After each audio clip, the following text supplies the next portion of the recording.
Part 2. The Toronto job. The next few days were a blur of meticulous planning. UV, with his uncanny knack for details, mapped out the gala venue, studying blueprints, security schedules, and even the mayor's personal routine.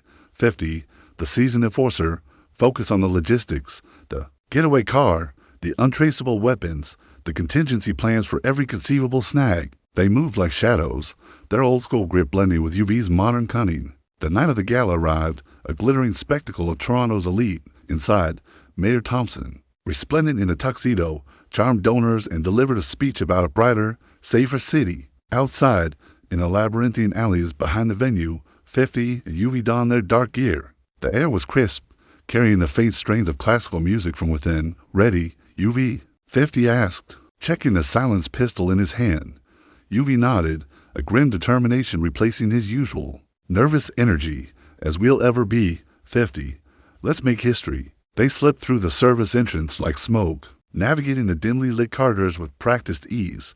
The ventilation shaft was tight, dusty, and smelled of stale grease, but it led them exactly where UV had promised, a grade high above the main ballroom, directly overlooking the stage where Mayor Thompson was now shaking hands. 50 looked down at the unsuspecting crowd, a wave of something akin to awe washing over him.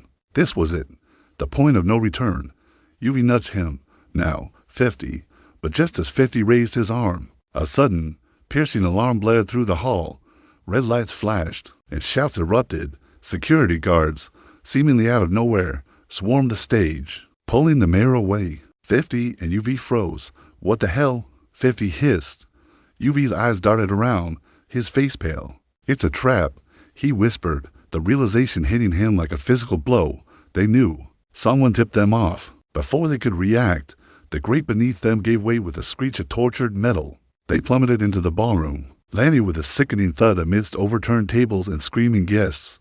Dazed, 50 looked up to see a dozen laser sights fixed on their chests. Armed officers, their faces grim, surrounded them. Mayor Thompson, now safely behind a phalanx of bodyguards, emerged from the chaos, a triumphant, almost smug, expression on his face.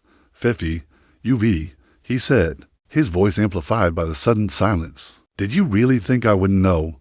Toronto is my city, gentlemen, and I clean up my own messes." 50 looked at UV, who was staring at the mayor, his ambition replaced by a chilling despair. The Toronto job hadn't made them kings, it had just made them prisoners. The silence of the room was broken only by the click of handcuffs.